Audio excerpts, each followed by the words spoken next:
இப்போ SGS charitable clinic இந்த SGS பாரதம் அமைப்பின் சார்பாக ரமணி மாமா அவங்களை ஆனர் பண்ணுமாறு கேட்டுக்கொள்கிறேன்.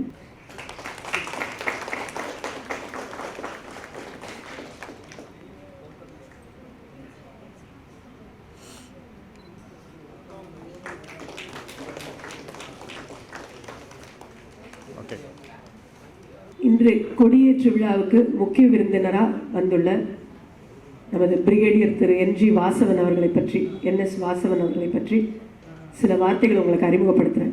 அதாவது நம்மலாம் ஆர்மி பீப்புளெலாம் நம்ம ரொம்ப பார்த்தது கிடையாது தமிழகத்தில். மற்ற மாநிலங்களில் வந்து நிறைய ஆர்மி சோல்ஜர்ஸை பார்ப்பாங்க, ஜவான்ஸ்லாம் இருப்பாங்க, பார்ப்பாங்க, அந்த ரெஜிமெண்ட்டுடைய எக்ஸ்போஜர்லாம் இருக்கும், நம்மளுக்கு தெரியல.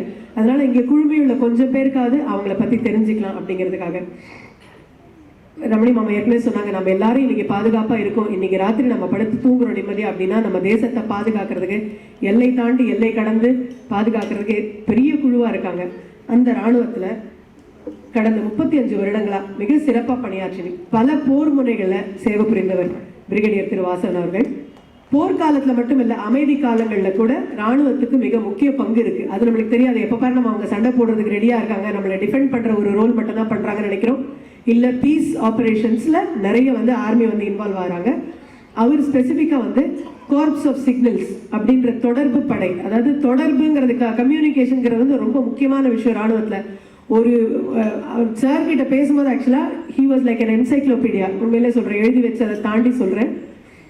அவர்கிட்ட பேசும்போது தான் ஆர்மிங்கிற அந்த விஷயத்துடைய ஒரு மேக்னிடியூடு வந்து தெரிய வந்தது. ஒரு சில துளிகள் எனக்கு அவர் சொன்னார், மணித்துளிகள் தான் எனக்கு சொன்னார். எனக்கு புரிஞ்சுக்கிறதுக்காக அவர் நிறைய சொன்னார், அவரை பெருமைப்படுத்திக்கிறதுக்கு அவர் நிறைய சொல்லலை. இத்தனை ஜவான் சேர்ந்தா இது ஒரு ரெஜிமெண்ட், யூனிட்னா என்ன, அந்த மாதிரிலாம் நிறைய சொன்னார். சிற்றறிவுக்கு கொஞ்சம் தான் எட்டித்து சார், சாரி தப்பாக நினச்சிக்காதீங்க.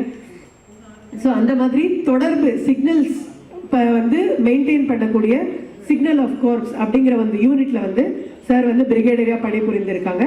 விசிஷ்ட சேவா மெடல் அப்படிங்கிற மிக உயரிய விருதை வந்து அவங்க வந்து அந்த கவர்மெண்ட் அங்கீகாரத்தை வந்து பெற்றிருக்காங்க. அதாவது பல காலம் தொடர்ந்து சீரிய முறையில் தேசத்திற்கு ஆற்றிய தொண்டிற்காக விசிஷ்ட சேவா மெடல், இப்போ பரம்வீர் சக்ரா அந்த மாதிரி சக்ரால மெடல்ஸ்லாம் நம்ம கேள்விப்படுறோம் இல்லையா, அந்த மாதிரி இந்த விஎஸ்எம் அப்படிங்கிறது வந்து அவர் இன்னைக்கு அணிந்துள்ளார். அந்த மெடலை காமிக்கிறார் பாருங்க.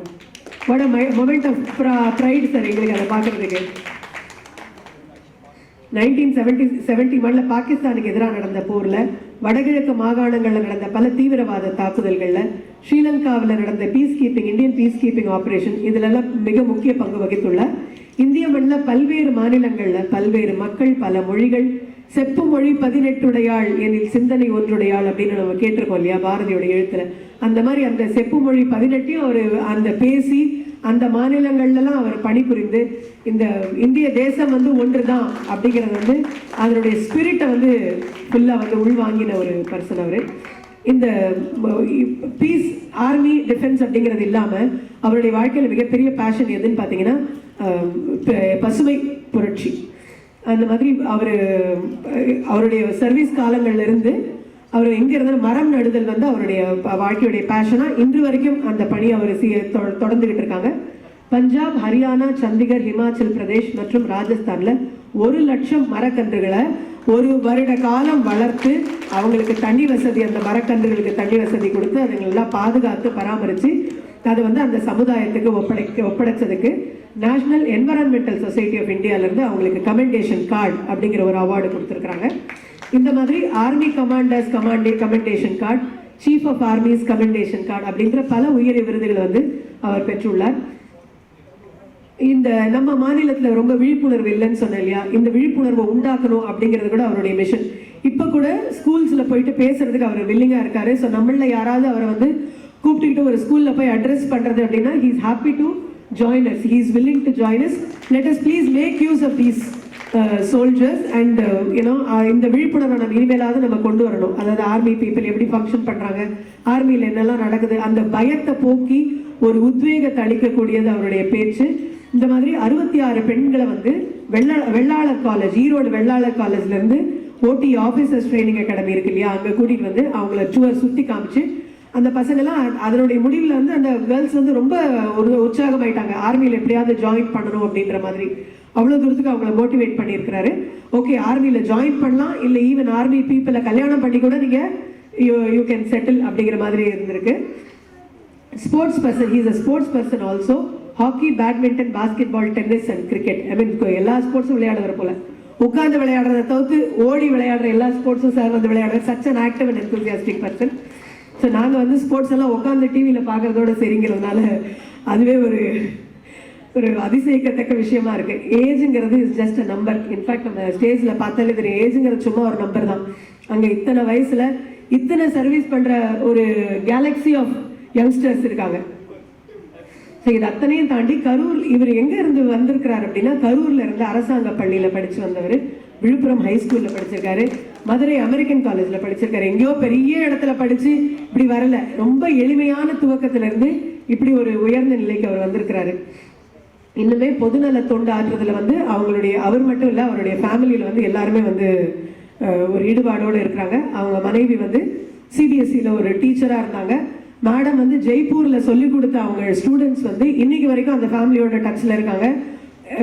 மேடமோட மட்டும் இல்லை, சாரோட கூட அவங்க ரொம்ப டச்சில் இருக்காங்க, ரொம்ப தொடர்பில் இருக்காங்க, ரொம்ப மதிப்பு மரியாதை வச்சுருக்காங்க இந்த குடும்பத்தினால. ஒரு அவங்களுடைய ஃபேமிலி ஃபங்க்ஷன்ஸ் எல்லாத்தையுமே வந்து இங்கே உள்ள ஆர்ஃபனேஜஸில் தான் அவங்க வந்து நடத்துகிறாங்க. வெளிநாட்டிலேருந்து பேர பிள்ளைங்க வந்தால் கூட அந்த ஆர்ஃபனேஜுக்கு கூட்டிகிட்டு போயிட்டு எல்லா பர்த்டேஸ், வெட்டிங் ஆனிவர்சரிஸ், ரீசெண்டாக sir celebrated his 50th wedding anniversary. So give big hand for that. அந்த தேதியில் கூட அவங்க வந்து அந்த ஆர்ஃபனேஜில் போய் அந்த பிள்ளைங்களோட தான் அந்த கொண்டாட்டங்களை வந்து பங்கெடுத்துக்கிட்டாங்க, அவங்களோட சேர்ந்து கொண்டாடினாங்க. இதெல்லாம் பார்க்குறது என்னென்னா, நம்மளுக்கெல்லாம் ஒரு இன்ஸ்பிரேஷன். இப்படி இல்லை, எப்படி வேணால் வாழலாம், இல்லை இப்படி தான் வாழணும். இப்படி வந்து சமுதாயத்துக்கு வந்து நாம் என்ன செஞ்சுருக்கோம், இந்த நாட்டுக்கு நம்ம என்ன திருப்பி கொடுத்துருக்கோம் அப்படின்ற ஒரு கேள்வி நம்மளுக்கு எல்லாம் வரணும் இவங்களை பார்த்தானா. அந்த மாதிரி அந்த விதத்தில் விஎஸ்என் விசிஷ்ட் சேவா மெடல் வின்னரான பிரிகேடியர் திரு NS வாசவன் அவர்களை உங்களுக்கு நாங்கள் அறிமுகப்படுத்துறதுல ரொம்ப பெருமைப்படுறோம். இங்கே வந்ததுக்கு ரொம்ப நன்றி சார். உங்களை எங்களுக்கு சில வார்த்தைகள் பேசுமாறு கேட்டுக்கிறோம். வணக்கம், நன்றி, நமஸ்கார். ஒரு சிறிய கிராமத்தில் பிறந்து எளிய elementary school, district board high school, municipal high school இதில் கல்வி பெற்று பிறகு அழகப்பா கல்லூரி, காரைக்குடி, மதுரை அமெரிக்கன் காலேஜ் ஒரு கிராஜுவேட்டாக வந்து இருந்த ஒரு எளிய மாணவன் இன்று சான்றோர்கள் அவையில் கூட உட்கார்ந்து கொண்டு உங்களோடு பேச ஒரு வாய்ப்பு ஏற்பட்டது எது என்றால் என் மார்பில் அணிந்திருக்கும் இந்த பதக்கங்கள் தான்.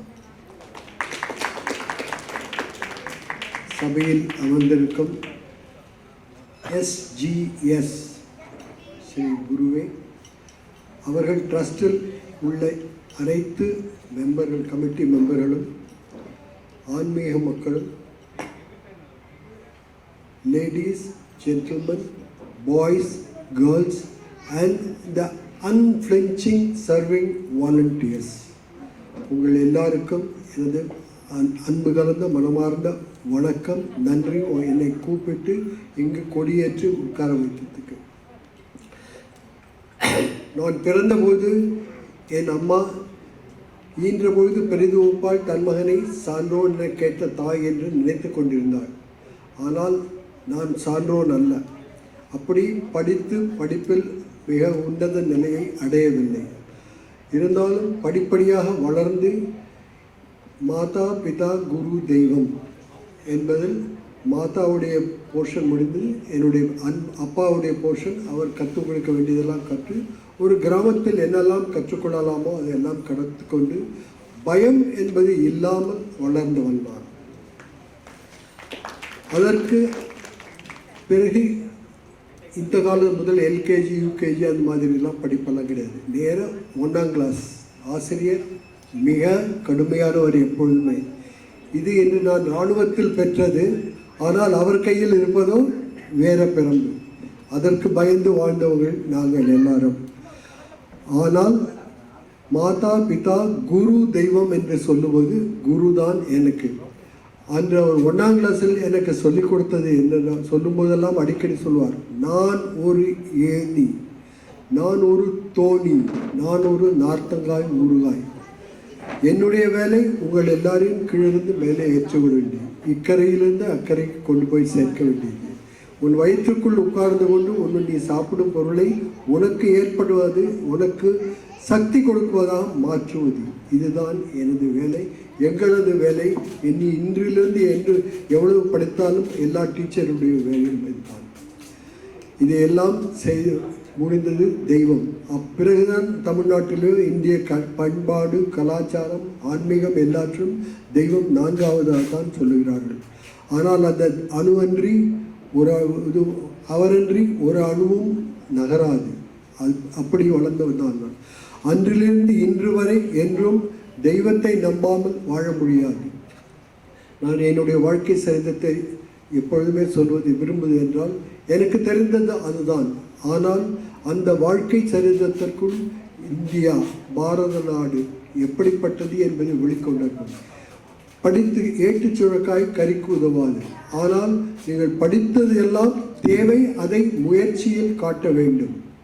இன்று நாம் எல்லாரும் அமைதியாக உறங்குவதற்கு காரணம் வடக்கு, கிழக்கு, தெற்கு, மேற்கு பகுதிகளில் ஒரு ஜவான், ஒரு செயலர், ஒரு ஏர்மன் உங்களுக்காக நமக்காக 24 மணி நேரமும் கண் விழித்து நம் நாட்டை காத்து கொண்டிருக்கிறார்கள்.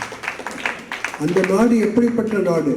மகாத்மா காந்தி போன்ற பல லட்சமான மக்கள் நமது நாட்டுக்காக தியாகம் செய்து சுதந்திரம் பெற்று கொடுத்த நாடு. அதை காப்பது மிக மிக முக்கியம். அதுதான் எங்களுடைய கடமை. அதில் ஒரு பங்கு ஏற்படுத்தி என்னை கொண்டு வந்து அந்த நிலைமைக்கு கொண்டு வந்ததற்கு கடவுளுக்கு மிக நன்றி சொல்கிறேன். ஆனால் என்னை படைத்த அம்மா அப்பா, எனக்கு அந்த அறிவு கொடுத்த அந்த ஆசிரியர்கள், அவர்களுக்கு நான் இன்று நன்றி சொல்கிறேன். என்னுடைய NCC ஆஃபீஸர் PS சேஷாத்ரி எப்படி எனக்கு ஏற்படுத்தி கொடுத்தார் ஒரு அனுபவம், அது எங்கே கொண்டு போய் முடிந்தது ஒரு வாழ்வில். எனக்கு மிகவும் நன்றி கூற விரும்புகிறேன். நான் சொன்னேன், சான்றோன் என வாழ முடியவில்லை. ஏனென்றால் அவ்வளவு அறிவு இல்லை, இருந்தாலும் படிக்கவில்லை, அவ்வளோதான். வேற ஒன்று இருந்த முயற்சிகளில் இல்லை. ஆனால் தோன்றில் புகழோடு தோன்ற அகிலார் தோன்றலின் தோன்றாமை நன்று என்பது ஒரு குறளின் பிரகாரம் நம்மால் என்ன செய்ய முடியும், ஒவ்வொரு படியிலும் செய்து முயற்சி செய்து வந்தேன். தெய்வம் தெய்வம் என்று சொல்லுகிறார், தெய்வம் இல்லை என்று எல்லாரும் சொல்லுகிறார்கள். அவர்கள் எல்லாருக்கும் ஒரே ஒரு வார்த்தை தான் சொல்லுவேன். இந்திய இராணுவத்தின் எந்த பகுதியிலும் சேர்ந்து எனிமி என்று சொல்லப்படும் தேச அண்டை நாடு, அயல் நாடு டெரரிஸ்ட்க்கு எதிரே நின்று குண்டுகள், வெடிகுண்டுகள், வெடிப்பாய்ச்சிகள் எல்லாம் பாயும்போது உன்னை ஒன்று காப்பாற்றுமே அந்த ஒரு சின்ன கல் உன் எதிரே இருக்கிறதே, அந்த கல் தான் உனக்கு தெய்வம். அந்த கல்லை நீ என்ன வேண்டுமானாலும் சொல்லலாம், எப்படி வேண்டுமானாலும் நினைத்து பார்க்கலாம், அது உன்னுடைய இஷ்டம். அதிலிருந்து நீ மீண்டு தப்பு இன்று உயிரோடு நான் உட்கார்ந்து கொண்டிருக்கிறேன் என்றால் தெய்வம் தான் காட்டு அளிப்பது. இன்று 76 முடிந்து 77 முடிய போதும் என்ற நிலையில் என்னால் சக்தியோடு நடந்து என்னை நானே காற்றுக்கொள்கிறேன் என்றால் அதற்கு இந்த இராணுவம் தான் காரணம். என்னுடைய ஒய்ஃப் சில தவிர்க்க முடியாத உடல் காரணங்களால் இங்கு வர முடியவில்லை. என்னுடைய பகுதியில் 50வது ஆண்டு முந்தா நாள் முடித்து விட்டோம். வாழ்க்கை துறவியாக இருந்து கரெக்ஷன் இல்ல கிழத்தியாக இருந்து அவரை என்னை இவ்வளவு தூரம் கொண்டு வந்ததற்கு, என் குழந்தைகளை முன்னுக்கு கொண்டு வந்ததற்கு அவங்க காரணம். CBSE போர்டு எக்ஸாமினர், டீச்சர், அவர்கள் காரணம். நான் எப்போதுமே சொல்லுவேன், குரு தான் தெய்வம். அந்த குருவாய் மதிப்பு அவருடைய பழைய மாணவர் மாணவிகள் இன்றும் எங்களது 50வது பிறந்த வாழ்க்கை நாளுக்கு மேரேஜ் டேக்கு one after the other gift எடுத்துக்கொண்டே இருக்கிறார்கள். நேற்று ஈவினிங் வரை ஒரு கிஃப்ட் வந்தது, best mom and dad in the world அப்படின்னு. இதுதான் முக்கியம். அது கல்வித்துறையில் மற்றவர்களுக்கு ஒரு இந்த மாதிரி இருக்கும் ஒரு பிறப்பை காட்டி அவர்களை மேலே கொண்டு வந்தால் அதைவிட சிறந்த கருவி வேறு ஒன்றுமே இல்லை. அதை எங்கள் கண்கூட இந்த பல ஆண்டுகளில் கண்டுகொண்டிருக்கிறோம். ஆனால் இந்த கல்வித்துறையை நாட்டுக்காக எப்படி செய்ய வேண்டும் என்பது என்னுடைய துறை இராணுவத்தில் சேர்ந்தது. அதை பற்றி சொல்கிறேன். எனது வாழ்க்கை சரிதம் சில இன்ட்ரெஸ்டிங் எபிசோட்ஸ் சொன்னால் அதுவே உங்களுக்கு, உங்கள் குடும்பத்தினருக்கு, உங்கள் மற்றொரு அண்டை அயலாருக்கு ஒரு எடுத்துக்காட்டாக இருக்கும். திருவள்ளுவர் சொல்கிறார், 5 பொருள்கள் தேட வேண்டும். அதாவது பொருள், கல்வி, காலம், வினை அண்ட் என்ன முயற்சி, முடிவு என்ன செய்ய வேண்டும். இதற்கு 5 உபகரணங்கள் தேவை. வாழ்க்கையில் எய்ம் என்ன, மிஷன் அப்படி என்றால் என்ன செய்ய வேண்டும், அதற்கு சிறிய சிறிய கோல்கள் வேண்டும், அதற்கு தங்களிடம் பொருள்கள் வேண்டும், ரிசோர்ஸஸ் இருக்க வேண்டும், எஜுகேஷன் வேண்டும், அதை நடத்த உங்களுக்கு காலம் வேண்டும், உங்களுக்கு தகுதி வேண்டும், அதை எடுத்து செல்ல உங்களுக்கு மக்கள் கூட இருக்க வேண்டும். அதனுடைய முடிவு என்ன என்பது எடுத்து பார்த்து ஆராய்ந்து அதை செய்ய வேண்டும். அதுதான் இராணுவத்தினருக்கு எல்லா இடங்களிலும் செய்ய வேண்டியது. ராஜஸ்தான் பாலைவனம், குஜராத் பாலைவனம், லே லடாக் பனி பிரதேசம், 24 மணி நேரமும் பனி பெய்யும் இடம். வடகிழக்கு மாகாணங்களில் காடுகள் நிறைந்த இடம். மார்ச் 31 அக்டோபர் 31 மழை, அடைமழை, புயல் வாய்ந்தது. தெற்கே வந்தால் வெயில். அது மாதிரி இந்த பலதரப்பட்ட சூழ்நிலைகளில் பலதரப்பட்ட எதிரிகள் நம்ம எதிரே இருக்கும்போது அவர்களிடமிருந்து நாட்டை பாதுகாப்பது எப்படி?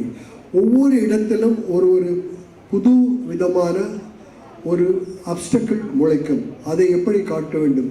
நீங்கள் இப்பொழுது டிவி இருக்கிறது, தொலைக்காட்சி மூலமாக பல இதழ்கள் பார்த்து கொண்டிருக்கிறீர்கள். உங்களுக்கு தெரியும் காஷ்மீரில் என்ன நடக்கிறது என்று. ஆனால் இதற்கு முன்னால் நார்த் ஈஸ்டில் எவ்வளவு கஷ்டம் இருந்து எவ்வளவு துன்பங்களுக்கு இடையே இராணுவம் செயல்பட்டது. கம்யூனிகேஷன் என்பது முக்கியம். அது சின்ன எல்லாருக்கும் தெரியாது. இராணுவம் என்றால் முதல் ஒருவன் இருந்தால் அது ஜவான், ஆர் ஏர்மன் ஆர் நேவி சேர்ந்தால் அது செயலர். அந்த ஜவானில் 10 பேர் சேர்ந்தது ஒரு செக்ஷன். அந்த 10 பேர் சேர்ந்து 3 செக்ஷன் ஒரு பிளட்டூன், 3 பிளட்டூன் சேர்ந்தது ஒரு கம்பெனி. அது ரைஃபிள் கம்பெனியாக இருக்கலாம், மற்ற கம்பெனியாக இருக்கலாம். அந்த மாதிரி 4 கம்பெனி சேர்ந்தால் ஒரு battalion, infantry battalion or signal battalion or signal regiment, artillery regiment, பல இடங்கள் உண்டு. அதற்கு மேல்பட்டது தான் பிரிகேட், அதற்கு மேல்பட்டது டிவிஷன், அதற்கு மேல் கோர். இது எல்லாம் பேசிக்காக எதற்காக?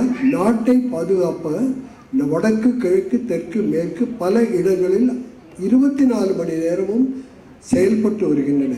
இவர்களுக்கு கூட இருக்க வேண்டியது நேவி செயிலர்ஸ், ஏர்மன். ஏர்மன் என்றால் ஒரு இடத்தில் இல்லை. இந்தியாவில் பல பகுதிகளிலும் சிறிய நேரத்தில் பெரிய பொருள்களை கொண்டு போய் சேர்த்து, தளவாடங்களை கொண்டு சேர்ப்பது ஏர்ஃபோர்ஸ். அதே மாதிரி 3 பக்கமும் கடல் உள்ள இடம்தான் நமது நேவி கப்பற்படை மிகவும் தகுதி வாய்ந்ததாக உள்ள வேண்டும். நாட்டை பாதுகாக்க நமது வீட்டிலிருந்து வெளியில் போவதற்கு நம்ம எவ்வளவு பூட்டு போட்டு கதவு போட்டு வச்சிருக்கோம். ஒரு காம்பவுண்ட் வால் போடுகிறோம், ஒரு தெருவுக்கு போட்டிருக்கிறோம், ஒரு பேரியர் போடுகிறோம், ஒரு நகரத்துக்கு பேரியர் போடுகிறோம். ஒரு நாட்டுக்கு பேரியர் போடுவது என்பது எவ்வளவு பேரை நிறுத்த முடியும்? அதுவும் கடல் பகுதிகள் வழியாக வராது இருக்கும்படி பண்ணுவது, ஊடுருவாமல் இருக்க மிக மிக பாதுகாப்பாக இருக்க வேண்டும். கருவிகள் மட்டுமின்றி அதுக்கு பின்னால் இருக்கும் மனிதர்களும் செய்ய வேண்டும். அதுதான் ரொம்ப முக்கியம். அதுதான் இந்த நாட்டின் பாதுகாப்பை அவர் சொன்ன மாதிரி 24 மணி நேரம் கண்கொத்தி பான்பாக இருந்து பாதுகாக்கிறது. அது அவர்கள் செய்யும் சர்வீஸ்க்கு என்ன ஈடு, என்ன பணம், என்ன எது கொடுத்தாலும் எப்பொழுதும் போதவே போதாது. நாம் எல்லாரும் ஒருமுகிறோம் என்றால் அந்த ஒருவன் உறக்கமின்றி கண்முழித்து உங்களுக்கு மேலே பாதுகாக்கிறான். இந்த சுதந்திரத்தில் பாடுபட்டு 200 வருடங்கள் ஆங்கிலேயரிடம் பெற்ற சுதந்திரத்தை நம் பாதுகாப்பது என்பது இந்த இராணுவம். இராணுவம் என்றால் நாம் 3 பேரையும் சேர்த்து தான் சொல்லுகிறேன். அதற்கு தகுதி உள்ளவர்கள் நமது அரசியல் தலைவர்கள். அவர்கள் அதை பிளான் செய்கிறார்கள். நாம் எல்லாரும் ஏன் அந்த நாட்டை நாடு என்று போற்றுகிறோமே, அந்த நாட்டினுடைய கொடியை ஒரு நிமிஷம் பார்க்கலாம். பலர் பலவிதமான விளக்கங்கள் கூறியுள்ளார்கள். நான் ஒருவருடைய ஒரு எக்ஸ்பிளனேஷனை எடுத்து இங்கே சொல்ல விரும்புகிறேன். நமது நாட்டுக்கு 14 ஜனாதிபதிகள், பிரசிடென்ட்ஸ் ஆஃப் இந்தியா இதுவரைக்கும் தேர்ந்தெடுக்கப்பட்டவர்கள் இருந்திருக்கிறார்கள்.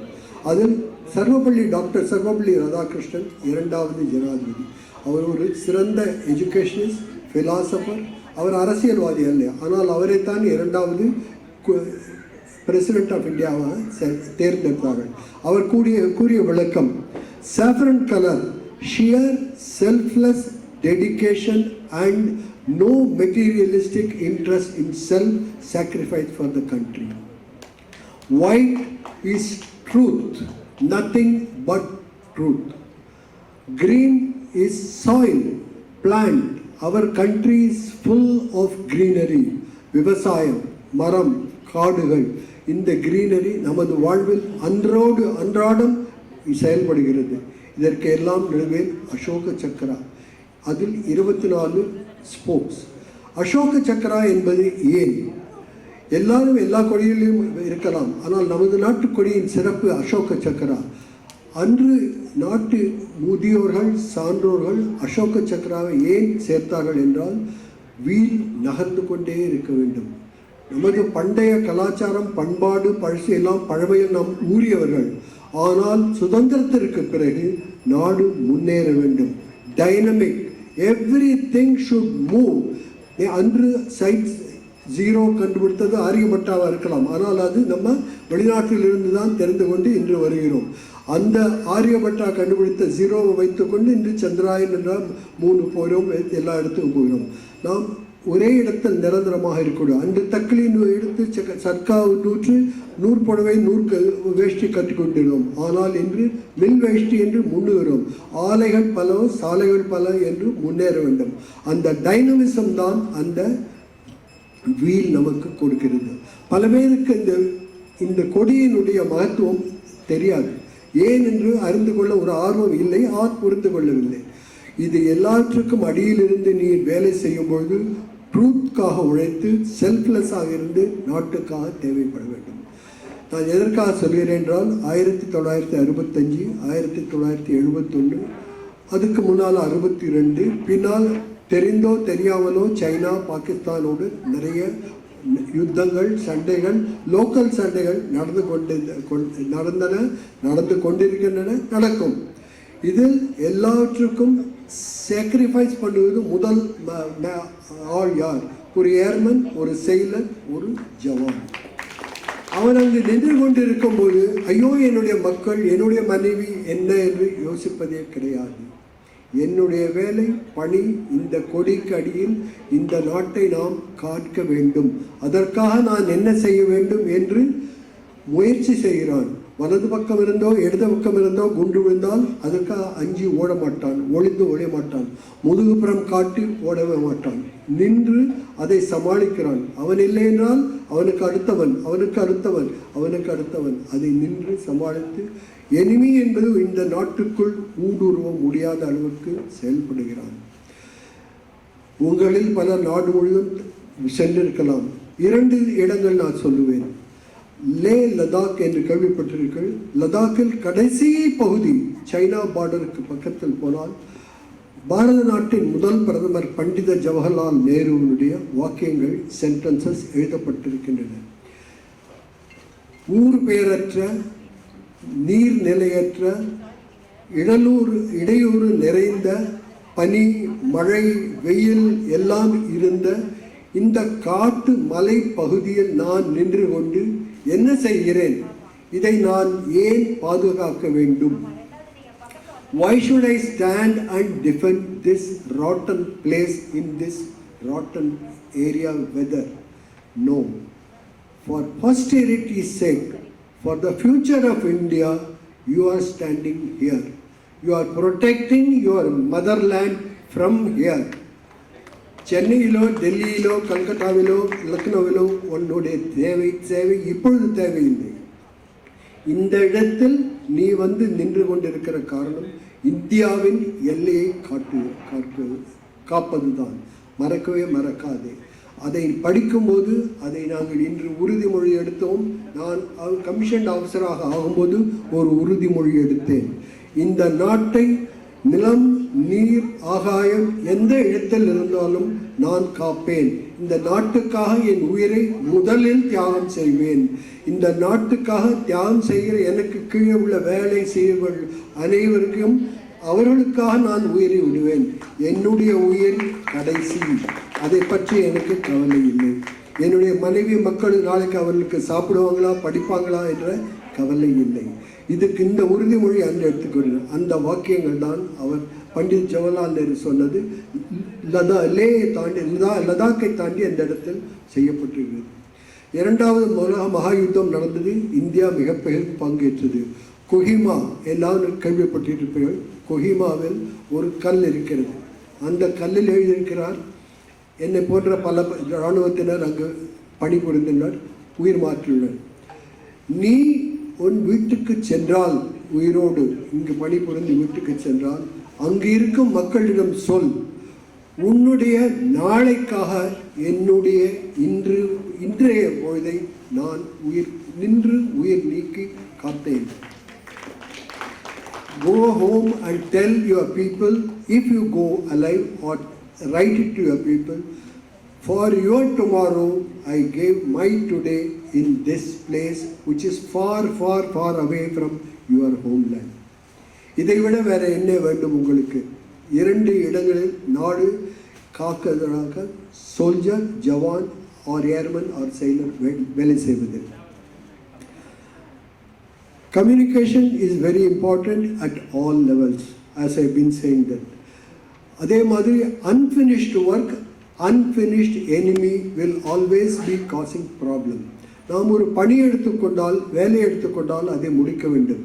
இன்று ஒரு ஸ்டூடெண்ட் படிக்கிறார் என்றால் நாளைக்கு அந்த எக்ஸாமினேஷனுக்கு எல்லா சப்ஜெக்ட்ஸும் படித்து முடித்து அந்த எக்ஸாமினேஷன் 3 மணி நேரத்தில் ஆன்சர் பண்ண வேண்டும். கணக்காக இருந்தால் சால்வ் பண்ண வேண்டும், ஃபிசிக்ஸாக இருந்தால் தியரி, எக்கனாமிக்ஸாக இருந்தால் தியரி சொல்லி முடிக்க வேண்டும், ஆர் லாங்குவேஜஸாக இருந்தால் அதை கோட் பண்ணி அதை முடிக்க வேண்டும். படிக்காமல் சென்றால் அங்கு சென்று எழுதவே முடியாது, ஒன்றுமே தோணாது, மைண்ட் பிளாங்க் ஆகிடும். ஏற்கனவே எக்ஸாம்னாக்க பயம் இருக்கும், அங்கே போனால் மைண்ட் பிளாங்க் ஆகிடும். அது மாதிரி அதே மாதிரி அன்ஃபினிஷ்ட் எனிமி, இன்று terrorist or Pakistan enemy, China enemy, அது கொல்லாமல் விட்டால் யுத்தத்தின் போது, நாட் நார்மல் டேஸ், அவன் நமக்கு பல இடையூறுகளை ஏற்படுத்துவான். நீங்கள் தான் பார்க்கிறீர்கள், பார்லிமெண்ட் அட்டாக் நடக்கிறது, புல்வாராவில் நடக்கிறது அட்டாக், பஞ்சாபில் நடக்கிறது. நான் சர்வீஸ் செய்யும்பொழுது ராஜஸ்தான், பஞ்சாப், ஜம்மு காஷ்மீர், நார்த் ஈஸ்ட் ஸ்டேட்டில் 7-6 ஸ்டேட் எல்லாவற்றிலும் டெரரிஸ்ட் இருந்தார்கள். அன்று டிவி கிடையாது, உங்களுக்கெல்லாம் மக்களுக்கு தெரியக்கூட தெரியாது என்ன நடக்கிறது என்று. ஆனால் ஊடுருவி பல நமக்கு கேஷுவலிட்டிஸ் ஏற்படுத்தி பல இடங்களை நாசப்படுத்த பல பிரான்ஸ் அவங்களிடம் இருந்தது.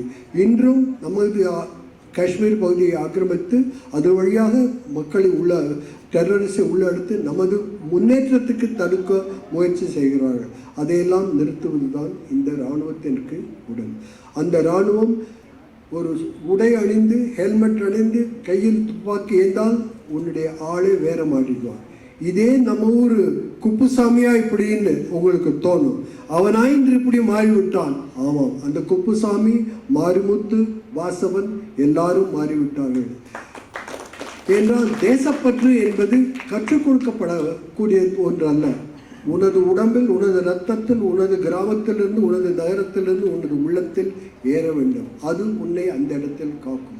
அதுதான் சொன்னேன், ஒரு ஐஇடி, இம்ப்ரவைஸ் எக்ஸ்ப்ளோசிவ் டிவைசஸ், ஒரு ஷெல் பல இடங்களில் வெடித்து பல இடங்களில் சிதறும் போது ஒரு கல், ஒரு பாட்டில் அதில் சிதறி அது சென்றுவிடும்.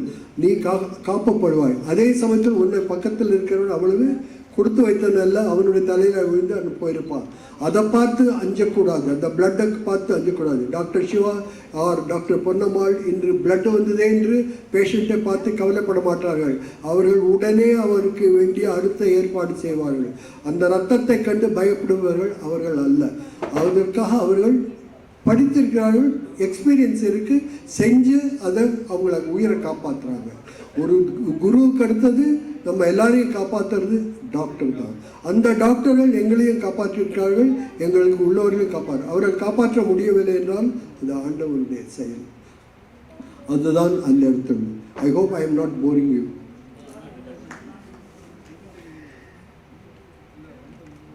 எல்லோரும் சொல்வார்கள் இவன் நல்லவன், இவன் கெட்டவன் என்று.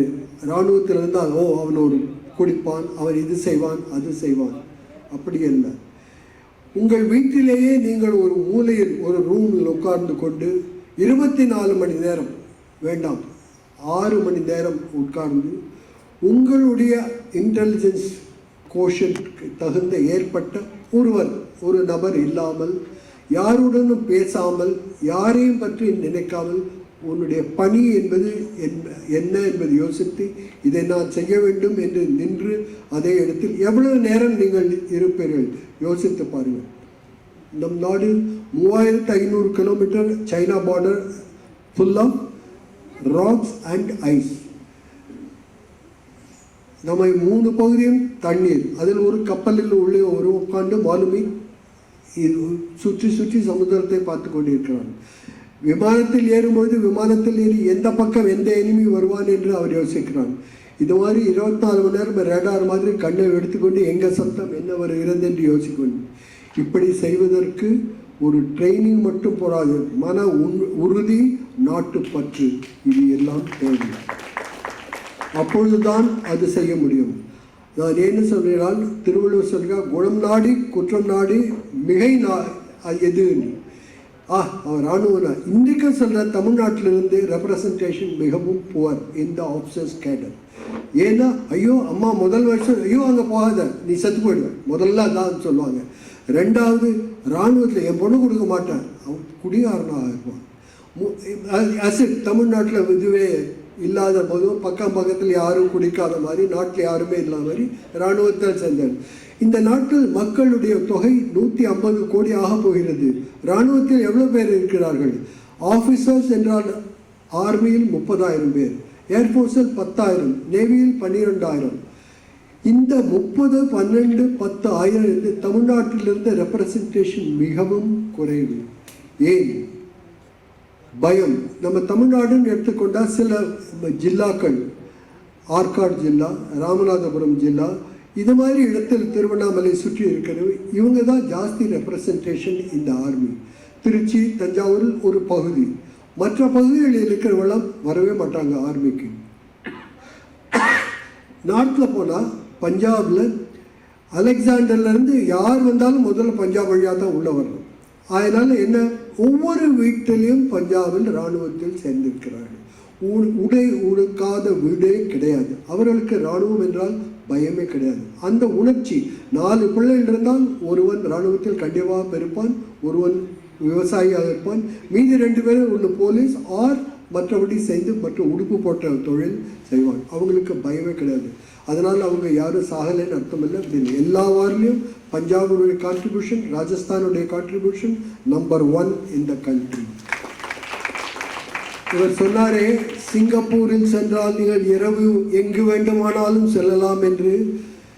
சென்னையில் ஏன் செல்லக்கூடாது? ஆனால் நான் பார்த்த பகுதிகளில் இந்தியாவில் எங்கு சென்றாலும் ஒரு வரவேற்பு உண்டு. ஒரு இராணுவத்தினர், அவனுடைய குடும்பம் என்றால் ஒரு மதிப்பு உண்டு. பெண்களை பார்த்து வைப்பார், எல்லா இடத்திலும் சொல்லணும்.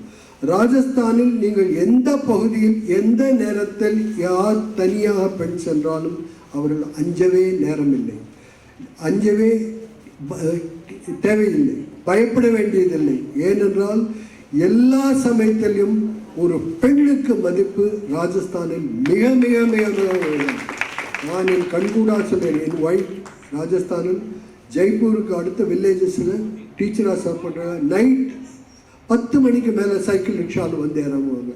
இது வரைக்கும் இன்னி வரைக்கும், அன்றைக்கும் சரி இன்றைக்கி இருக்கிற ஸ்டூடெண்ட்ஸுகளுக்கு சரி, யாரும் எந்த இடையூறும் செய்ய மாட்டாங்க. நான் சிங்கப்பூர், மலேசியாலாம் சொல்ல மாட்டேன், நம் நாட்டில் சொல்லுவேன். இதே மாதிரி பஞ்சாபில் சில பகுதிகளில் ஒரு பக்கம் வெறித்தனம் இருக்கும், ஒரு பக்கம் மற்ற இருக்கும். ஆனால் பெண்களை மதிக்கிறது என்பது அந்த பகுதி இருக்கு.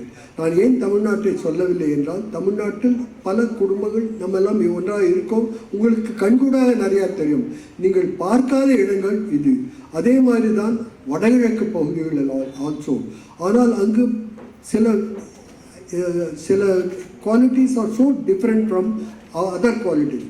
Still they do not trouble women. Women and children are respected more in these places.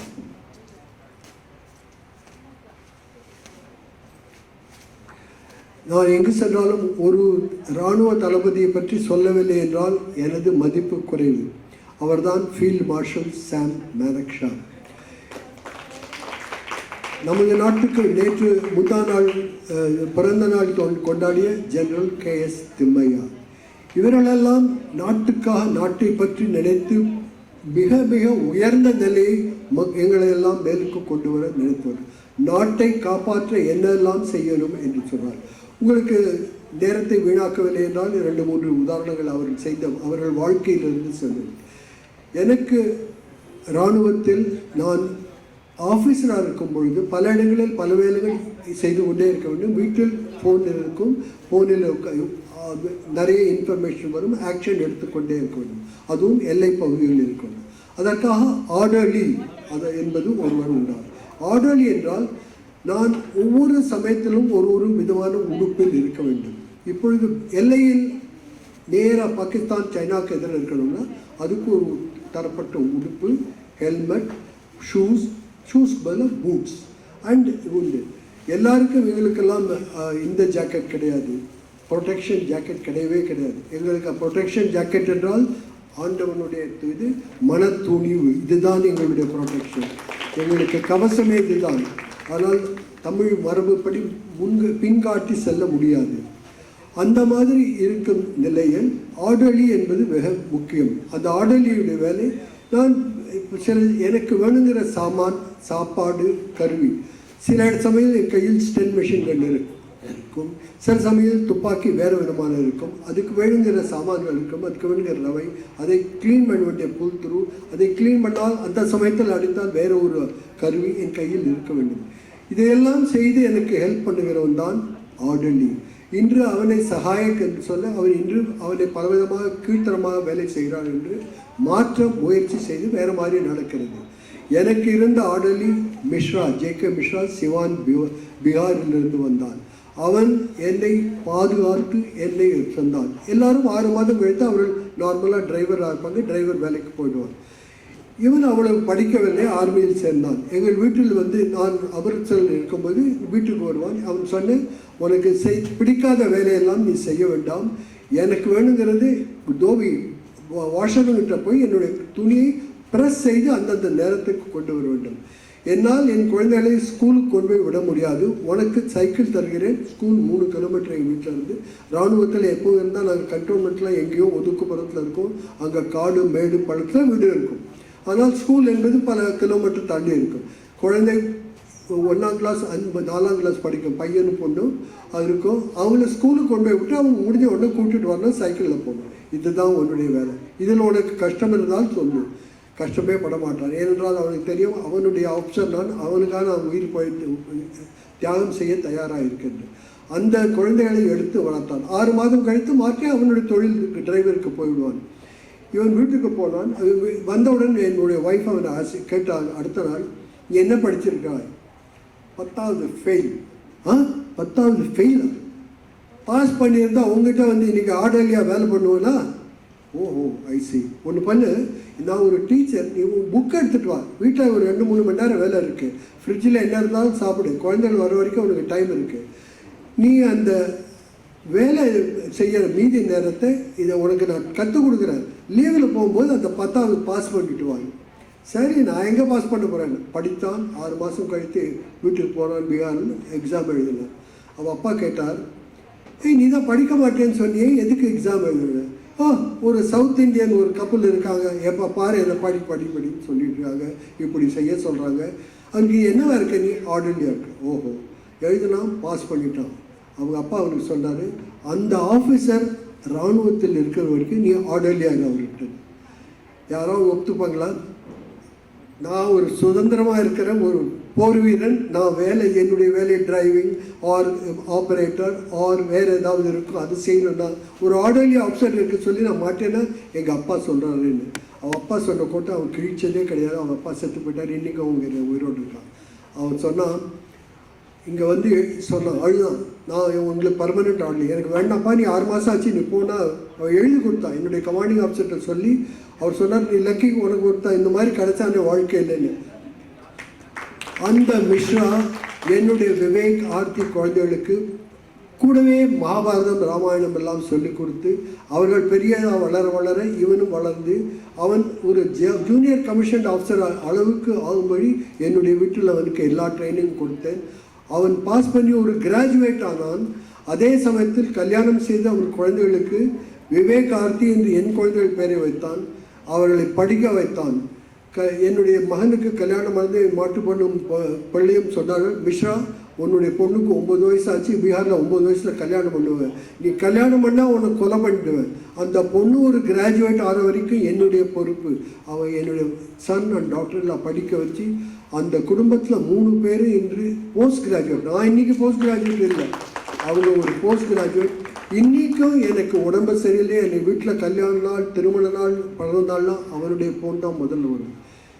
இந்த வாழ்க்கையில் இவ்வளவு ஸ்ட்ரெஸ்ஸில் இருந்தபோது எனக்கு ஒரு ஹார்ட் அட்டாக் வந்து விட்டது 11 வருஷத்துக்கு முன்னால். தெரிந்ததும் அவர் மகள் அவனை முதல் ஃப்ளைட்டில் இங்கு சென்னைக்கு அனுப்புகிறாள். அமெரிக்காவிலேருந்து என் பையன் வந்தான், அவள் 10 நாள் கழித்து என் பெண் வந்தாள்.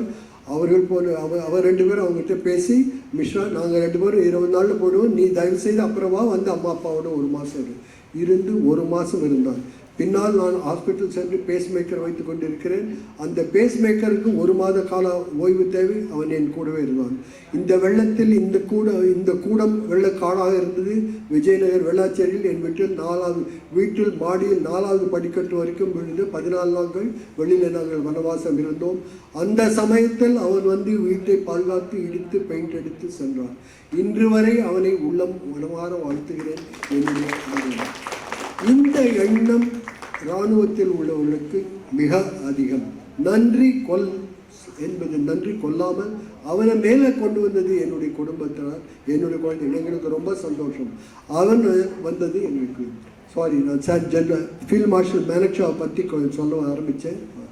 அந்த ஃபீல்ட் மார்ஷல் மேனக்ஷா எங்களெல்லாம் வளர்த்து எங்களை சிறு வயதிலிருந்து சிறு வயதினால் ஆர்மியில் யங் ஆஃபீஸர்லேருந்து மேற வளர்வதற்கு பல முறை சொல்லியிருக்கிறார்கள். பங்களாதேஷ் ஆப்ரேஷன் முன்னால் 6 மாதம் ட்ரைனிங் கொடுத்து ஒவ்வொருவருக்கும் என்ன எய்ம் என்று சொல்லி எங்களை எல்லாம் ப்ரிப்பேர் பண்ணி அந்த வார் நடந்தால் சக்ஸஸ் தான், தோல்வி கிடையாது. பாகிஸ்தானிடம் அந்த காலத்து அமெரிக்க இராணுவங்கள், அமெரிக்கா அணு மின் கப்பல்கள், சப்மரீன் எல்லாம் இருந்தது. இந்தியாவுக்கு எது வேண்டுமானால் இந்தியாவிலிருந்து வரும், இல்லையா சோவியத்திலிருந்து வாங்கியது தான் உண்டு. இதையெல்லாம் வைத்து அந்த பிரதம மந்திரி எங்களை நடத்தி பங்களாதேஷ் ஏற்படுத்தி கொடுத்தது. அந்த இராணுவத்தினுடைய திறமைக்கு காரணம் அந்த சமயத்தில் இருந்த field marshal Manekshaw. I have taken all your time, more time. I just want to say, what am I doing in these days? I got only few aims in my life. I want to plant every child I need. I say plant 1 sapling in 1 year and look after. That is all I will say. I tell, make 1 person internationally capable any sports. I am trying to do that. அவங்க சொன்னாங்களே 66 குழந்தைகளை கொண்டு ஈரோட்லேருந்து, அது மாதிரி என் வீட்டை சுற்றி நான் பல ஸ்கூல்களுக்கு சென்று அடிக்கடி பேசுகிறேன், அங்கு சொல்லுகிறேன். இது அடுத்தது என்வாயன்மெண்டல் பார்த்துக்கொள். Each one teach one. உனக்கு தெரிந்தது உனக்கு தெரியாது, அது அறியாத ஒருத்தருக்கு எடுத்து சொல்லிக் கொடு. இதுதான் என்னுடைய குறிக்கோள். மக்களுடைய வாழ்வில் என்னால் முடிந்த அளவுக்கு செய்கிறேன். எனக்கு உடல் நலம் இருக்கிறதோ இல்லையோ நானும் என் மனைவியும் இது செய்கிறோம். என்னுடைய கீழ் இருந்தவருக்கு சென்று அவர்களுக்கு என்னால் என்ன செய்ய முடியுமோ செய்கிறேன். பண உதவி என்பது எங்களால் முடியாது. ஆனால் எங்களுடைய திருமண நாள், பிறந்த நாள், ஒவ்வொரு குழந்தையினுடைய பிறந்த நாள் என்றும் ஆர்ஃபனேஜ் உதவும் உள்ளங்களுக்கு நாங்கள் செய்கிறோம். வருஷத்தில் 14 நாட்கள் உணவு அவங்களது எங்களுடைய வீட்டில் என்னால் கொடுக்கப்படுகிறது. இது மிகவும் பாக்கியமாக நான் தருவேன். கடவுள் எனக்கு இந்த சக்தி கொடுத்ததுக்கு மிகவும் வாழ்த்துகிறேன். கடைசியில் ஒரே ஒரு இது சொல்ல வேண்டும். ஞானானந்த மயம் தேவம் நிர்மல ஸ்படிகாகிருதம் ஆதாரம் சர்வ வித்யானம் அயக்ரீவம் உபாஸ்மகே.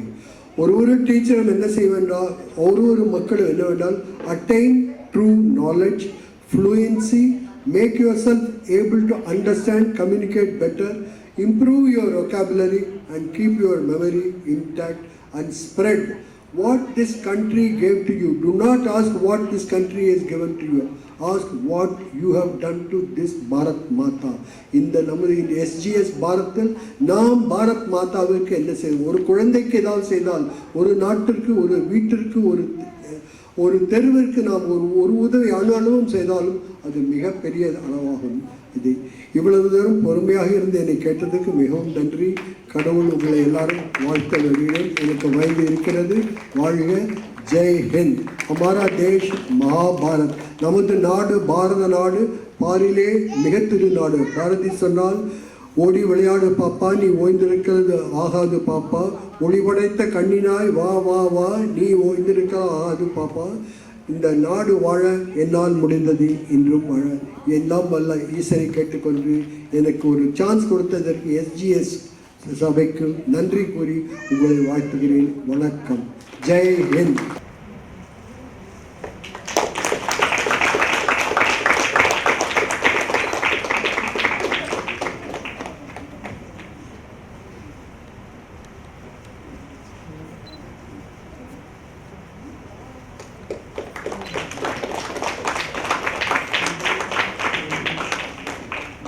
இந்த மேடையில் இருக்கிறவங்க எல்லாருமே ரொம்ப இளைஞர்கள் அப்படின்னு நான் சொன்னேன். அடுத்த இளைஞரை பத்தி ஒரு சின்ன குறிப்பு. நம்ம எல்லாரும் கூட யோகாலாம் தெரியும், நம்ம எத்தனை பேர் நம்ம செய்யறோம் அப்படின்றது தெரியாது. யோகான்றது நம்ம கேள்விப்படுறோம், யாராவது செய்யறத முடிஞ்சா பாக்குறோம். பட் இந்த 78வது வயதுல கூட நாள் தவறாமல் தான் யோகா செய்யறது மட்டும் இல்லாம வாரம் ஒரு முறை நம்ம SGS கிளினிக்ல வச்சு மற்றவங்களுக்கு யோகா சொல்லி கொடுக்கறது எவ்வளவு பெரிய ஒரு விஷயம். எவ்வளவு ஒரு இந்த வயசுக்கு ஏற்ற ஒரு நார்மலா எல்லாம் முடங்கி கிடக்கிற ஒரு வயசு. அது என்ன 70 வயசு ஆச்சு அவ்வளவுதான், இதோட வீட்டுல இருக்க வேண்டியதான், ஏதோ கோவில் குளத்துக்கு போயிட்டு வரதான் அப்படி இல்லாம ஒரு சுறுசுறுப்பான ஒரு வாழ்க்கை முறையை கொண்டிருக்கிறவரு நம்ம திரு சுந்தரம் அவர்கள். நமது தேசத்தாயின் மிக அரிய மைந்தர்களில் அவரும் ஒருவர். அவர் ஒரு எக்ஸ் சர்வீஸ்மேன். இந்திய அரசாங்கத்தில் மிக பழமையான காலாட்படை பிரிவான மெட்ராஸ் ரெஜிமெண்டில் 15 வருடங்களாக சேவை புரிந்து ஓய்வு பெற்றவர். அதுக்கப்புறம் கடந்த 15 வருடங்களா, இந்த லாஸ்ட் 15 இயர்ஸா பரமபூஜ்ய ஸ்ரீ ஸ்ரீ ஸ்ரீ சுவாமிஜி அவர்கள் உலகெங்கும் போதித்து வர்ற கிரியா யோகாவை முறையா அவர் ஆசிரமத்துல பயின்று அதை வந்து SGS சேரிட்டபிள் கிளினிக்ல வாலண்டரி சர்வீஸா, mind it is a voluntary service, every week வந்து இந்த கிளினிக்ல வந்து சொல்லிக் கொடுக்குறாரு எல்லாருக்கும். கிளினிக் மட்டும் இல்ல, வெளியூர்ல நம்ம நடத்துற கேம்ப்ஸ், நம்ம கிளினிக் மூலமா போற கேம்ப்ஸ்ல, நெடுப்பயணியில, மற்ற நெடுப்பயணி சுற்றி உள்ள கிராமங்கள்ல எல்லா இடத்துலயும் போயிட்டு தெரபியூட்டிக் யோகா, அங்க இருக்கவங்க எல்லாம் ரொம்ப அது வந்து ஒரு விசேஷமான விஷயம். வந்து யோகா சொல்லிக் கொடுக்கறது ஒரு நிபுணர் வந்து சென்னையில இருந்து வராங்க, ஊசி போடுறாங்க, ஏதோ பிசியோதெரபி பண்றாங்க. அதையும் தாண்டி ஒரு நல்ல ஒரு வெல்னஸ் எது கொடுக்கும் அப்படின்னா யோகா தான் அந்த வெல்னஸ் கொடுக்கும். இது வந்து மெடிசின்ஸ் வந்து ட்ரீட்மெண்ட் கொடுக்குது, யோகா வந்து அந்த வெல்னஸ் லாங் ஸ்டாண்டிங் அவங்களுக்கு கொடுக்கக்கூடிய ஒரு கெப்பாசிட்டி இருக்கு. அந்த யோகா வந்து அவர் அந்த கிராமங்களுக்கு கூட எடுத்து சென்று சொல்லி கொடுக்குறாரு. இன்ஃபேக்ட் அவர் வந்து நான் போன்ல ஜஸ்ட் அப்ரோச் பண்ணேன், இந்த மாதிரி I needed to know some information to share with you all. அப்போ வந்து ரொம்ப ஹெசிடேட்டா இருந்தாரு. என்னை பத்தி சொல்றதுக்குலாம் ஒண்ணும் இல்லை மேடம், என்னெல்லாம் நீங்க எதுவுமே சொல்லக்கூடாது, என்னை இன்ட்ரடியூஸே பண்ணக்கூடாது, எனக்கு அப்படி இல்லை பெருமை எல்லாம் வேணும். எவ்வளவு ஒரு எளிய விஷயம், ஒண்ணுமே செய்யாதவங்க எவ்வளவு பேசிக்கிறாங்க அவங்கள பத்தி. அதான் இவ்வளவு இந்த வயசுல செஞ்சுக்கிட்டு அவர் என்னை பத்தி நீங்க எதுவுமே பெருமையா சொல்லக்கூடாதுன்னு சொன்னார். நான் சொன்ன ஒரே விஷயம் தான், உங்களை பத்தி பெருமையா பேசுறது உங்களை பெருமைப்படுத்துறதுக்காக, உங்களுக்கு ஐஸ் வைக்கிறதுக்காக எதுவுமே கிடையாது. உங்களை பத்தி தெரிஞ்சுக்கிட்டு நாங்கெல்லாம் இன்ஸ்பயர் ஆகுறதுக்கு, எங்களுக்கெல்லாம் இந்த வயசு ஏற ஏற இவ்வளவு விஷயங்கள் இருக்கு. நம்மளுடைய வாழ்க்கையுடைய அடுத்த காலகட்டங்கள் 50 வயசுக்கு மேல செய்யறதுக்கு எவ்வளவு விஷயங்கள் இருக்கு, மற்றவங்களுக்கு பரோபகாரமா சிந்திக்கிறதுக்கு எவ்வளவு விஷயங்கள் இருக்கு அப்படின்னு உங்களை பார்த்து நாங்க கத்துக்கணும். Your life is an inspiration sir, அதை தான் நான் சொல்ல போறேன், உங்களுக்கு பெருமைப்படுத்துறதுக்காகவே இல்லை அப்படின்னு நான் சொன்னேன். இந்த நன்னாள்ல உங்களை அவரை யோகா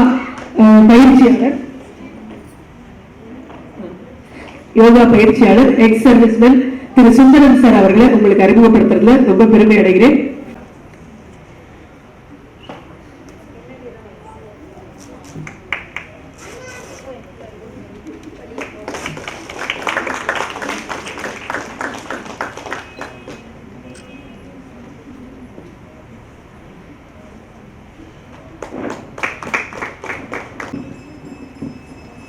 இந்த கூட்டத்தை இவ்வளவு சிறப்பாக நடத்தி இந்த பழைய சோல்ஜர்களை ஞாபகம் வச்சு கூப்பிட்டு உங்கள் முன்னிலையில் எங்களை அறிமுகப்படுத்திய சிவா டாக்டர் அவர்களுக்கும், இந்த சச்சிதானந்த ஆசிரம பணியாளர்கள் மட்டுமுள்ள அனைவருக்கும் மனமார்ந்த நன்றி. இங்கே 3 படைகள் சொல்லுவார்கள்: ஏர்போர்ட், நேவி, இன்ஃபென்ட்ரி. இந்த இன்ஃபென்ட்ரின்னு சொல்கிறது காலாட்படை. அதில் நான் சர்வீஸ் பண்ணுவேன். ஐயா அவர்கள் நேவி சர்வீஸ் எங்களை விட எவ்வளவோ மேலே உள்ள ஒருவர். அவருக்கு நாங்கள்லாம் ஒரு தூசு மாதிரி கூட. அதை விட பெருசுன்னு யாருன்னு சொன்னீங்கன்னா ஏர்போர்ட். இந்த ஏர்போர்ட்டு, நேவி, இன்ஃபென்ட்ரி, இந்த 3 என்னன்னு கேட்டிங்கன்னா, ஒரு போர் வீரன், ஒரு 100 பேருக்கு அடிக்கக்கூடிய வீரனுக்கு தேவைப்பட்டது என்ன? உயிர். இந்த உயிரை கொடுத்தது யார்? மாதா. அந்த மாதா என்கிறது யார்? பாரத மாதா. பாரத மாதா அவருடைய சிசுக்கள் நம்ம இன்னைக்கு இந்த அளவுக்கு இருக்கிறோன்னு சொன்னால், நீ ஒரு போர் வீரனாக இருப்பேனால், இல்லை ஒரு 100 பேருக்கு அடிக்கக்கூடிய ஒரு கெப்பாசிட்டி உடையவனாக இருப்பேனால், உனக்கு வேண்டியது உயிர். இந்த உயிர் யாருன்னு கேட்டால் அதுவே ஆர்மி. Army, army.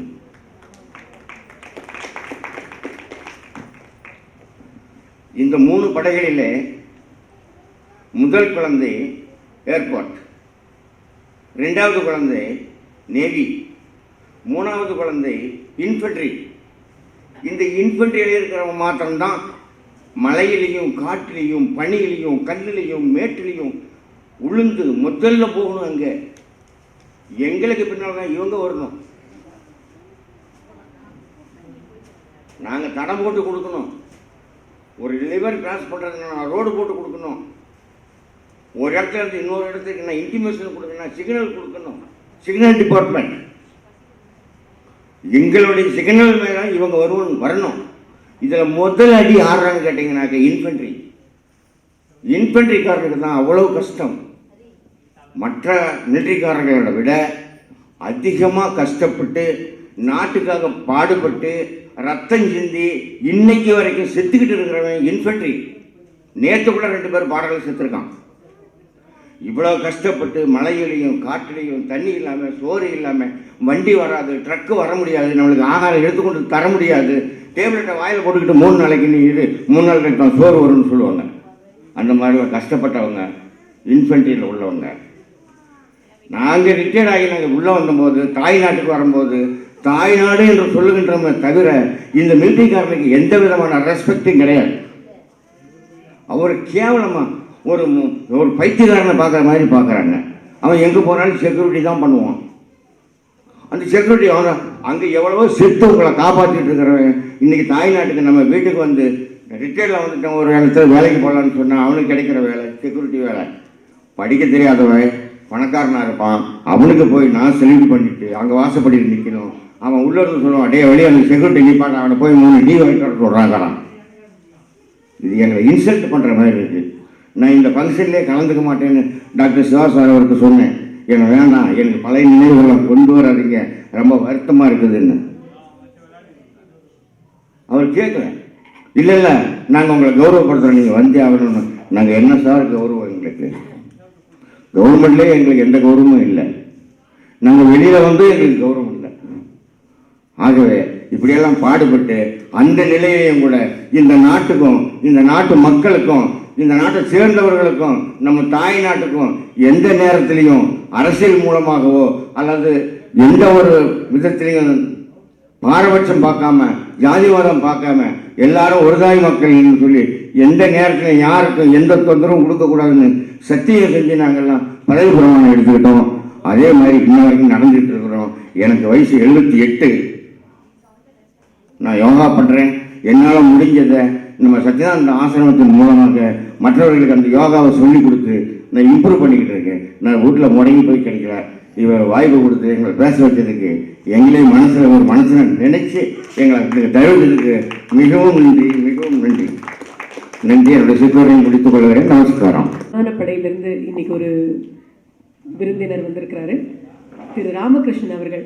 அவர் வந்து சர்ஜென்ட்டாக இந்தியன் ஏர்ஃபோர்ஸில் சர்ஜென்ட்டாக வந்து இருந்து பணிபுரிஞ்சு ரிட்டையர் ஆயிருக்காங்க. 20 வருஷமாக வார்ஃபேரில் ஈடுபடுத்தப்படுற ஃபைட்டர் ஏர்கிராஃப்ட்ஸோடைய மெயின்டெனன்ஸை வந்து அவங்க பார்த்துக்கிட்டு இருக்காங்க. அந்த டிபார்ட்மெண்ட்டில் இருந்திருக்காங்க. கார்கில் வார், நம்மளுக்குலாம் சில பேப்பரில் நிறைய பேசப்படுற சில விஷயங்களில் கார்கில் வார் ஒன்று. அந்த வாரில் வந்து ரொம்ப நோட்டபிளாக ஜோத்பூர்லேருந்து 75 நாள் தொடர்ச்சியாக பணிபுரிந்த ஒரு போர் வீரர் அவர். பிக் அச்சீவ்மெண்ட்னு அவங்க சொல்கிறாங்க. அதெல்லாம் கேட்கும்போது நமக்கு மலைப்பாக இருக்குது. 1000 கிலோ வெயிட் உள்ள ஒரு வெடிகுண்டை தாங்கிட்டு உள்ள ஒரு ஃபைட்டர் ஏர்கிராஃப்ட், அதை வந்து அந்த டார்கெட் லொக்கேஷனில் சக்ஸஸ்ஃபுல்லாக அதை பிளாஸ்ட் பண்ண வைக்கிறது ஒரு மிகப்பெரிய அச்சீவ்மெண்ட். அப்போ ஜஸ்ட் இமேஜின் வாட் கோஸ் இன் ஒரு வார்ன்ற ஒரு இதில் எவ்வளவோ விஷயங்கள் நடக்குது. நம்மளுக்கு வந்து உட்காந்துக்கிட்டு நம்ம டிவியில் பார்த்துட்டு கமெண்ட் அடிச்சுக்கிட்டு உட்காந்துருக்கோம். பட் எவ்வளோ பெரிய பெரிய விஷயங்கள்லாம் அங்கே நடக்குது. அது வந்து அவருடைய வாழ்க்கையில் ஒரு பெரிய அச்சீவ்மெண்ட். அவருடைய சர்வீஸில் அந்த மாதிரி அந்த ஃபைட்டர் பிளேனை ஃபிட் பண்ணது. அவங்களுடைய இதுக்கு வந்து பேர் சொல்கிறாங்க. அவங்களுடைய குழுவின் பெயர் வந்து சஃபேத் சாகரம். அது வெண்மை என்ன சொல்கிறது, வெண்மை கடலா, வெண்மை புரட்சி. ஏன்னா வானத்தில் இருக்கிற அந்த கிளவுட்ஸோடைய வெண்மையோடு சேர்ந்து இவங்களுடைய புரட்சியும் வெண்மை புரட்சி அப்படிங்கிறாங்க அதனுடைய பேரை. பார்லிமெண்ட் அட்டாக் நடந்த போது கூட டிசம்பர் 2000 ஆபரேஷன் பராக்ரம் அப்படிங்கிற அந்த ஆபரேஷனில் அவர் இன்வால்வ் ஆகியிருந்தார். தொடர்ச்சியாக 10 மாதம் சர்வீஸ். ஒரு லீவ் கிடையாது. வீக்கெண்டில் போய் நம்மள மாதிரி ஜாலியாக சினிமா பார்க்க முடியாது, வீட்டில் உட்காந்துட்டு இன்டர்நெட் நோண்ட முடியாது. 10 months of complete involvement in operation. அந்த மாதிரி ஒரு கஷ்டமான சூழ்நிலைகளிலிருந்து நம்ம தேசத்துக்காக சேவை புரிந்தவர்களில் ராமகிருஷ்ணன் அவர்களும் ஒருவர். அவர் வந்து இந்த commendation award ஆர்மியிலேருந்து air force, Indian ஏர்ஃபோர்ஸுடைய commendation award மிக உயரிய விருது பெற்றவர் அவர். இப்போ வந்து ஆஃப்டர் போஸ்ட் ரிட்டையர்மெண்ட் அவங்க வந்து இப்போ இந்தியன் பேங்க்கில் வந்து சர்வீஸில் இருக்காங்க. இங்கே இண்டிவிஜுவல் ஹீரோயிசம்க்கு உண்டான அந்த கமெண்டேஷன் அவார்டும் வின் பண்ண ஏர்ஃபோர்ஸில் சர்வ் பண்ண திரு ராமகிருஷ்ணன் அவர்களை உங்களுக்கு அறிமுகப்படுத்துறதுல எங்களுக்கு ரொம்ப பெருமகிழ்ச்சி. உங்களை இங்கே இந்த விழாவுக்கு வந்தது எங்களுக்கு ரொம்ப சந்தோஷம். உங்களை ஆனர் பண்ணுறதுக்கு திரு கிருஷ்ணன் பிள்ளை எங்களுடைய ட்ரஸ்டி மெம்பர், அவரை வந்து உங்களை ஆனர் பண்ணுமாறு கேட்டுக்கொள்கிறேன்.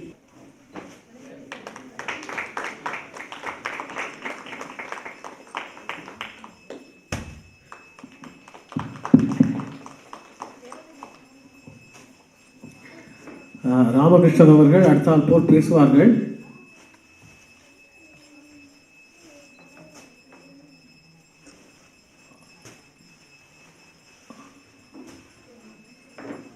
அதற்கு முன்னாடி ஓரிரு வார்த்தைகள் நடுவில் சுந்தரம் அவர்கள் சொன்னது இந்த மாதிரி அவர் அந்த மாதிரி ஃபீல் பண்ணார். நாங்கள் என்ன எங்களுக்கு உலகத்தில் ஒரு ரெக்கக்னிஷனே கிடைக்க மாட்டேங்கிறது, எங்களை நீங்கள் கூப்பிடணுங்கிறது இல்லை, நான் வர வேண்டியதில்லை அப்படிங்கிற மாதிரி அவர் சொன்னார் என்கிட்ட.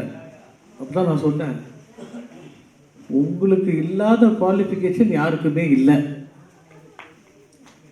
நீங்கள் செய்யாத சேவை யாரும் பண்ணலை. One of the first to be invited is yourself. நீங்கள் அது அப்போ அந்த மாதிரி அவர்கிட்ட சொல்லி அவரை கொஞ்சம் கன்வின்ஸ் பண்ணி வர சொன்ன, கடைசியில் ஒத்துண்டார்.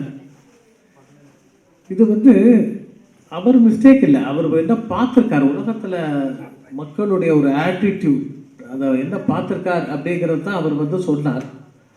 அது நமக்கு ஒரு லெசன். நம்ம மாறணும். Society has to change. எங்கே யாருக்கு எவ்வளவு மரியாதை கொடுக்கணும், மதிப்பு கொடுக்கணும், எதுக்கு வேல்யூ ஜாஸ்தி அப்படிங்கிறதும் நமக்கு தெரியல, நம்மளுடைய அறியாமை. ஐ திங்க் அந்த இடத்துல நமக்கு நிறையா வேலை இருக்குதுன்னு நினைக்கிறேன். அப்புறம் ராமகிருஷ்ணன் சார் வர்றதுக்கு முன்னாடி இன்னொரு விஷயம் என்ன, ஆக்சுவலாக வந்து அவரை இதுக்கு முன்னாடி நம்ம இன்வைட் பண்ணியிருந்துருக்கணும் வர சொல்லி. அவர் வந்ததே வந்து நமக்கு ஒரு அதிர்ஷ்டபூர்வமாக வந்தார்.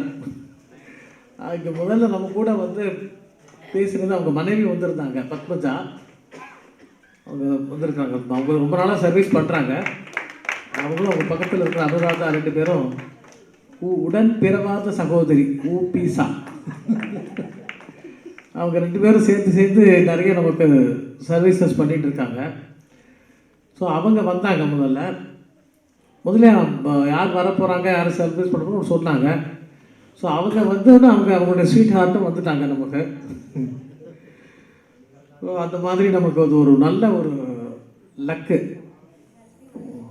அவருக்கு மைக்கை கொடுக்குறேன், அவருடைய உரையை கேட்போம்.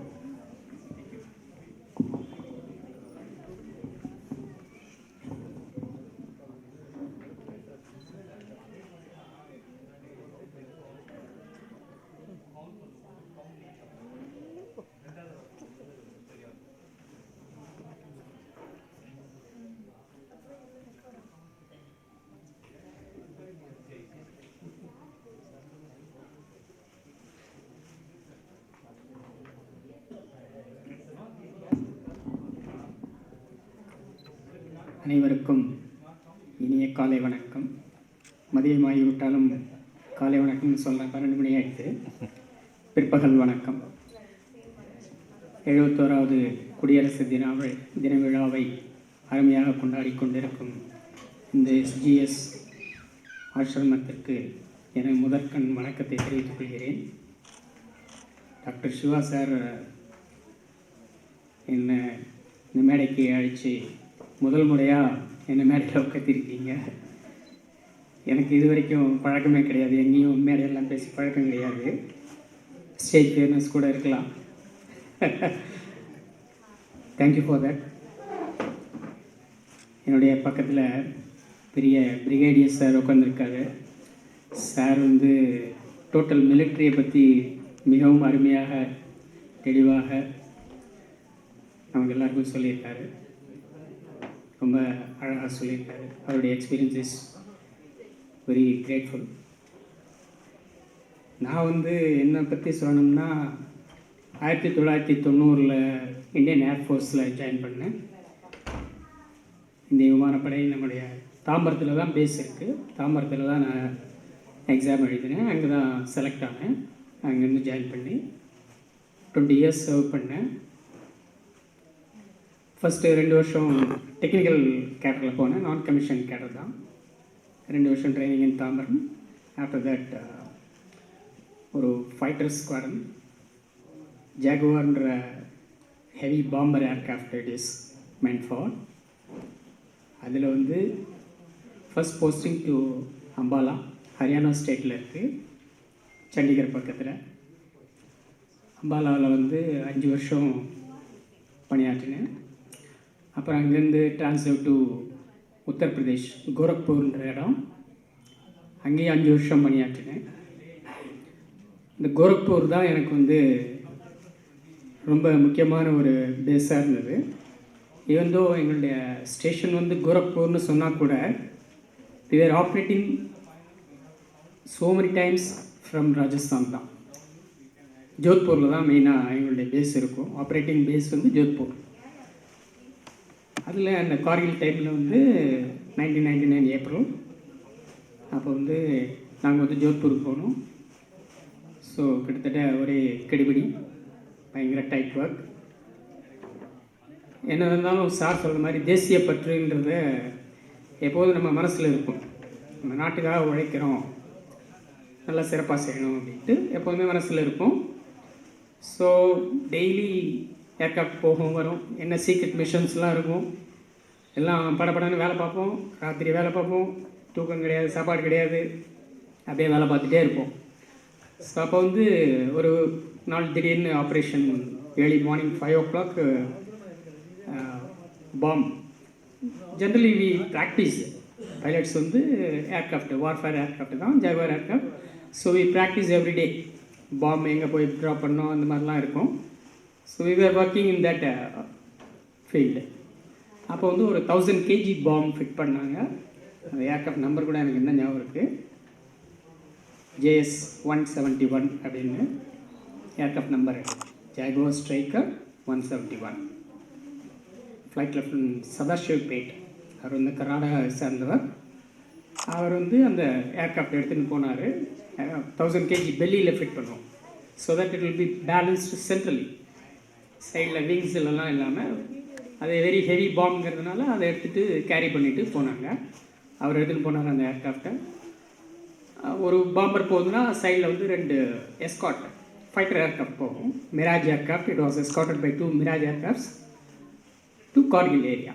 அந்த மவுண்டன் ஏரியாவில் போய் சக்ஸஸ்ஃபுல்லாக அந்த பாம்பை வந்து ஹை லெவலில் பீக்கில் போய் ட்ராப் பண்ணிவிட்டு வந்தாங்க. It was very successful. So I am happy that I am part of it. So அதை கொஞ்சம் ஷேர் பண்ணலான்னு உங்கள்கிட்ட சொன்னேன். அதே மாதிரி அது ஏதோ பெரிய அச்சீவ்மெண்ட் நினச்சிட்டு இருந்தோம். It was just for 75 days we were together. எதுவும் டிஸ்டர்பன்ஸ் இல்லாமல் அப்படியே ஓட்டிகிட்டு இருந்தோம். அப்புறம் பார்த்தா அகெயின் 2000 டிசம்பரில் பார்லிமெண்ட் அட்டாக்னு சொன்னாங்க. ஒரு பார்லிமெண்ட், நாட்டினுடைய பாராளுமன்றத்தை தாக்குறதுன்னா அதை விட மோசமானது எதுவும் இருக்க முடியாது. அதுக்காக உடனே ஷூட் பண்ணாங்க. நான் வந்து அப்போது லீவில் இருந்தேன். இன்ஃபேக்ட் லீவில் இருந்தப்போ ஒன்று டெலகிராம் தான் வரும் அப்போல்லாம். நோ நெட்வொர்க், மொபைல்லாம் கிடையாது. அப்புறம் இங்கேருந்து கிளம்பி போனேன். ட்ரெயினில் அப்படியே ஏறி போயிட்டேன். நேராக என்னுடைய பேஸ் கோரக்பூர் போனேன். அங்கேருந்து என்ன ட்ரான்ஸ்ஃபர் அகெயின் டு ஜோத்பூர் போனோம். அங்கே பார்த்தா பயங்கர வெரி வெரி டைட், 100% மோர் தென் கார்கில்னு கூட சொல்லலாம். ஏன்னா அவ்வளோ பயங்கர strict, following rules and regulation. Road எல்லாம் பார்த்தா ஒரே பிளாக்கு, ஃபுல் டிஃபென்ஸ் தான் பார்க்க முடியும். ராஜஸ்தான் ஃபுல்லாக அப்படி தான். இந்த சைடு வந்தீங்கன்னா பஞ்சாப் சைடு சார் சொன்ன மாதிரி அப்படி இருக்கும். 10 மாதம் இருந்தோம். 10 மாதம் அக்டோபர் 2000 டிசம்பரில் போனோம். 2001 அக்டோபர் எண்டு டு நவம்பர் 15 வரைக்கும் டீஎஸ்கலேஷன் பண்ணாங்க. ஸோ அப்போ தான் 10 மாதம் வந்து எங்கேயுமே போனது கிடையாது. நோ லீவ், ஃபேமிலிலாம் பார்க்க முடியாது, அந்த மாதிரிலாம் நிறைய இருந்தோம். So we felt very happy after that. So we could do some work for our nation அப்படின்னு. So it was my very great feeling to share with you people. அப்புறம் normal after Gorakhpur I was in Suratgarh, ராஜஸ்தானில் இருந்தேன் from 2003 to 2006. 2006 தான் எனக்கு marriage ஆச்சு. Padmaja wife. அப்புறம் as soon as I got married நான் வந்து ட்ரான்ஸ்ஃபர் டு அகெயின் பெங்களூரில் வந்தேன். From there Bangalore 2010 I took voluntary retirement from service. 2010 ஃபேமிலிக்காக கொஞ்சம் பார்ட் ஒதுக்கும் சொல்லி வெளியில் வந்தேன். After successfully completed 20 years. 2010 நவம்பரில் வெளியில் வந்தேன். 2011 மார்ச்லேருந்து இந்தியன் பேங்க்கில் வந்து ஜாயின் பண்ணேன். அதுவும் சென்னையில் வந்து செட்டில் ஆகிட்டு அப்புறம் தருமபுரி 2 வருஷம் இருந்தேன். அப்புறம் இங்கே வந்து இப்போ இங்கே சேதாப்பேட் பிரான்ச்சில் அசிஸ்டன்ட் மேனேஜராக ஒர்க் பண்ணுறேன். ஸோ இங்கே 71வது குடியரசு தின விழாவில் சிவா சார் மூலமாக எனக்கு இங்கே வந்து ஒரு வாய்ப்பு கிடைச்சி என்னை பேச அழைச்சி நானும் ஏதோ பேசியிருக்கிறேன். மிக்க நன்றி. இந்த எஸ்ஜிஎஸ் ஆசிரமத்து உறுப்பினர் ஒவ்வொருத்தருக்கும் என்னுடைய வாழ்த்துக்கள் மற்றும் நன்றியை தெரிவித்துக் கொள்கிறேன். மிக்க நன்றி. தேங்க்யூ.